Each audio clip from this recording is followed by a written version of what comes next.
अर्धवार्षिक परीक्षा 2023 कक्षा 9वीं विषय इंग्लिश के पेपर के सॉल्यूशन की हम बात कर रहे हैं। तो आपका पेपर जो था वो 75 नंबर का था और 3 घंटे का समय था।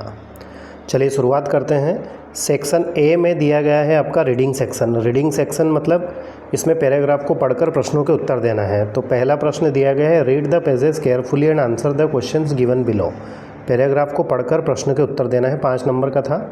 तो पहले प्रश्न की ओर चलें। तो पहला प्रश्न है यहाँ पर, the title the little boy was. तो लिटिल बॉय था तो क्या था, शॉर्ट टेम्पर्ड। अगला है the number of nails hammered into the fence daily gradually decreased because the boy learn to control his anger. Third question है, which of the following statements is not true. The father was very angry with the boy after the task was finished. देखिए important क्या होता है कि question को हम समझें। Question यदि आपको समझ में आ गया है तो आंसर भी आपको 50% तो वैसे ही उसका आंसर आप दे दोगे। जैसे यहाँ पर प्रश्न है, which of the following statement is not true, मतलब कौन सा स्टेटमेंट जो है वह सही नहीं है, मतलब गलत है। तो ये जो सी वाला है वो गलत है। अगला है, the father took his son by the hand and lead him to the fence because. पिता अपने बेटे को लेकर, मतलब उसका हाथ पकड़कर उसको लेकर जाता है, फेंस की ओर लेकर जाता है, क्योंकि he wanted to show his son the after effects of anger. यह दिखाने के लिए कि जब हम क्रोध करते हैं तो उसके बाद में उसका क्या असर होता है, क्या प्रभाव पड़ता है। अगला है, the holes in the fence indicate that anger. उस फेंस में बाउंड्री में जो होल थे, जो छेद थे, वह एंगर को इंडिकेट कर रहे थे। Leaves scars the others peoples mind. ठीक है, तो ऑप्शन नंबर ए इसका सही रहेगा। इसी प्रकार से दूसरा भी क्वेश्चन है जिसमें पैराग्राफ को पढ़कर प्रश्न के उत्तर देना है।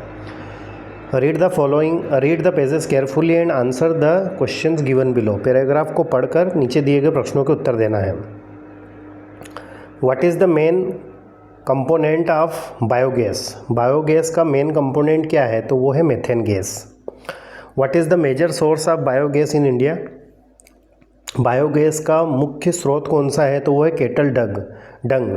केटल मतलब मवेशी होते हैं, जानवर, जैसे भैंस हो गई, गाय हो गई, और डंग मतलब होता है उनका गोबर। ठीक है, तो मुख्य स्रोत ये है, बायोगैस इसी से बनता है। What is the significance of aerobic degradation in biogas production. तो ये है, it occurs in the absence of oxygen. Next question की बात करें तो which country has the largest cattle population in India in world. मतलब दुनिया में सबसे ज़्यादा कैटल्स की पॉपुलेशन कहाँ है, तो वो इंडिया में है। दुनिया में सबसे ज़्यादा कहाँ है, इंडिया में है। Why is biogas considered a low cost fuel. Biogas को कम खर्च वाला ईंधन क्यों माना जाता है। इट यूटिलाइजेस वेस्ट मटेरियल्स, क्योंकि वेस्ट मटेरियल जो होता है, जैसे गोबर है तो वो वेस्ट ही एक तरीके से देखा जाए तो उसको यूटिलाइज करते हैं, मतलब उसका उपयोग करके बायोगैस बनती है ना, वेस्ट मटेरियल से। सेक्शन बी की बात करें तो इसमें भी पैराग्राफ को पढ़कर हमें नोट मेकिंग करना है और सूटेबल टाइटल ढूंढना है। तो नोट मेकिंग मैंने बहुत अच्छे से आपको क्लास में भी बताया है और हमारे चैनल के माध्यम से हमने वीडियोस भी प्रोवाइड किए हैं। नोट मेकिंग को कैसे बनाना है, कैसे टाइटल ढूंढना है, कैसे एब्रीविएशन का यूज़ करना है, वो यदि आप और अच्छे से सीखना चाहते हैं तो चैनल को सब्सक्राइब करें और प्लेलिस्ट में जाकर आप उन वीडियोज़ को ज़रूर देखें। यहाँ पर इम्पोर्टेंस ऑफ एजुकेशन, मतलब पैराग्राफ में इम्पोर्टेंस के एजुकेशन के बारे में बताया गया है। तो एजुकेशन का महत्व क्या है, वही इसका शीर्षक होगा, टाइटल। आगे बात करें तो क्वेश्चन नंबर 4 था, यू आर महेश या फिर Manisha studying in government higher secondary school Sironj, है ना। तो यदि लड़का है, आप लड़के हैं जो अभी एग्ज़ाम दे रहे हैं, तो आपका नाम आप महेश लिखेंगे, और यदि आप लड़की हैं तो आप अपना नाम मनीषा लिखेंगे। ठीक है, आप government higher secondary school Sironj में पढ़ते हैं। Write an application to your principal to grant you 10 days leave. 10 दिन की आपको छुट्टी चाहिए, इसलिए अपने प्राचार्य को आपको एक एप्लीकेशन लिखना है। As you have to go for the marriage of your brother. आप अपने भाई की शादी में जाना चाहते हैं, इसलिए आपको छुट्टी चाहिए। तो लीव की एप्लीकेशन थी है, तो आई होप कि आपने लिख दी होगी। ठीक है। इसके बाद में लेटर था तो यंगर ब्रदर्स बर्थडे पार्टी में अपने फ्रेंड को इनवाइट करने के लिए। फिर है right an essay on any one of the following topics, है ना। तो साइंस इन डेली लाइफ मतलब ये क्या बोलते हैं इसको, वंडर्स ऑफ साइंस का आपने लिख दिया होगा। फिर उसके बाद में पिक्चर गाइडेड कंपोजिशन था ये, तो सेव वाटर के ऊपर था। तो इसका सबसे सरल तरीका यही होता है कि जितनी भी पिक्चर दी जाए, है ना, सबसे ऊपर तो लिख दो इम्पोर्टेंस ऑफ वाटर या वैल्यू ऑफ वाटर, और फिर ये जो भी दिख रहे हैं इनके आधार पर एक एक सेंटेंस बना दो तो आपको नंबर मिल जाएंगे। आई होप कि आपने ऐसे ही किया होगा। फिर सेक्शन सी की बात करें तो इसमें ग्रामर वाला पोर्शन है। इसमें पहले क्वेश्चन की ओर चलें तो the bread was placed the table on the table, है ना। जब कोई एक वस्तु दूसरी वस्तु की सतह को स्पर्श करती है तो उस समय हम ऑन का प्रयोग करते हैं। तो ब्रेड जो है कहाँ पर रखे हुए हैं, टेबल पर रखे हुए हैं।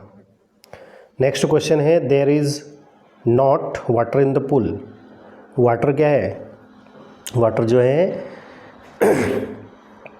अनकाउंटेबल है, और अनकाउंटेबल के साथ में हम मच का यूज़ करते हैं। Health is than wealth, better than health, wealth माफ़ कीजिएगा, बेटर। ठीक है, अब हम कैसे पता चला कि इसमें बेटर आएगा, गुड बेटर बेस्ट लिखा हुआ है। तो यहाँ ध्यान देना, जो कॉम्परेटिव डिग्री होती है, जैसे गुड पॉजिटिव डिग्री है, बेटर कॉम्परेटिव है और बेस्ट सुपरलेटिव है, तो जो कॉम्परेटिव डिग्री होती है उसके बाद में हम THN देन का यूज़ करते हैं। तो यहाँ देन लिखा हुआ है इसलिए हम क्या लगाएंगे, बेटर लगाएंगे। नेक्स्ट क्वेश्चन है ही वांटेड टू, रिक्त स्थान है इंजीनियर। अब यहाँ टू है ना, तो टू के बाद में वर्ब की फर्स्ट फॉर्म आती है ना, तो यहाँ पर क्या आएगा, बिकम आएगा।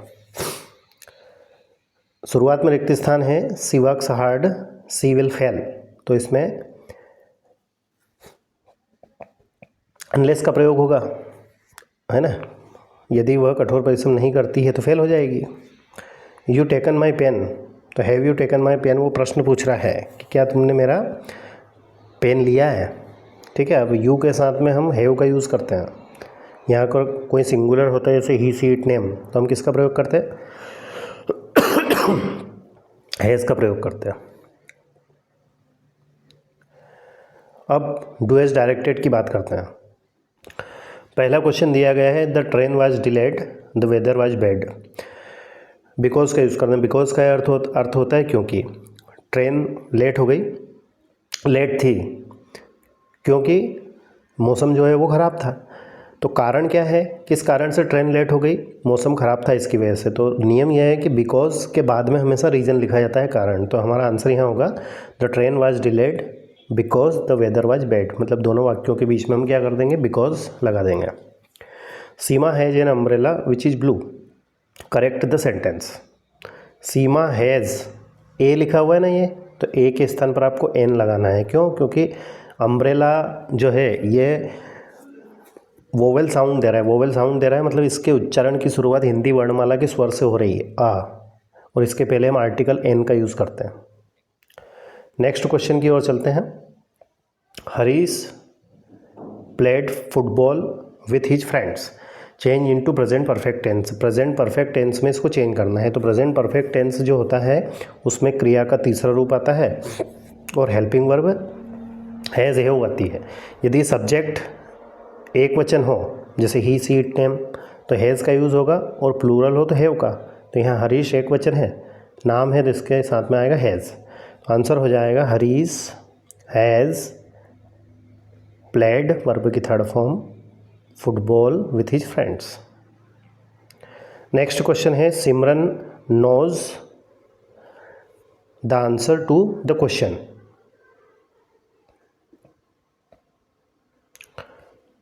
इसको क्या करना है, change the sentence into negative. Negative में चेंज करना है तो सबसे पहले हम देखेंगे किस टेंस का है, तो वो वर्ब से पता चलता है।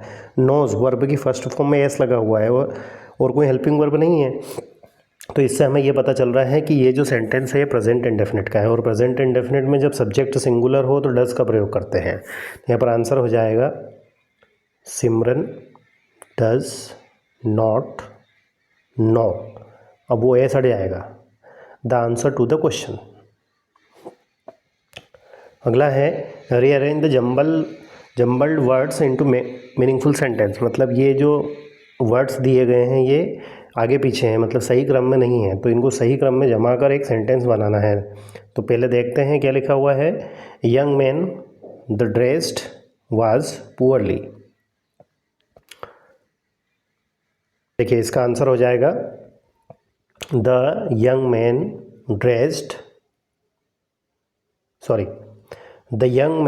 was dressed poorly. Okay, the young man was dressed poorly. Next question है the boys are flying kites, passive voice में चेंज करना है। सेंटेंस यदि कोई कंटिन्यूस टेंस हो, जैसा कि यहाँ पर है, वर्ब की फर्स्ट फॉर्म में आईएनजी और हेल्पिंग वर्ब ईजेएमआर, तो ये प्रेजेंट कंटिन्यूस का हुआ। तो जब active voice sentence present continuous का है तो हम पैसिव वॉइस करेंगे तो प्रेजेंट कंटिन्यूस की ही हेल्पिंग वर्ब का प्रयोग करेंगे और हेल्पिंग वर्ब के बाद में BEING बीइंग का प्रयोग करेंगे। उसके बाद में ऑब्जेक्ट को सब्जेक्ट के स्थान पर, सब्जेक्ट को ऑब्जेक्ट के स्थान पर, वो क्रिया का तीसरा रूप। आंसर हो जाएगा kites are being flown, FLOWN, क्रिया का तीसरा रूप है फ्लाई की, flown by the boys. Section D की ओर चलें। What did the teacher in the real book do, तो इसका आंसर होगा taught and gave questions in person. What is the moral of the poem wind, तो be firm and strong. What is a bliss for the poet in the poem rain on the roof, तो lying on the bed in joyful mood. अगला है what does this lesson a truly beautiful mind speak about in the life of greatest scientist Einstein. Next है 10वां question, तो इसके question answer की ओर चलें। तो from which lesson the above passage has been taken, my childhood. Abdul Kalam earn money by selling tamarind seeds. Dinamani was newspaper, है ना, दीना money नाम का न्यूज़पेपर था जिसे वो बेचा करते थे।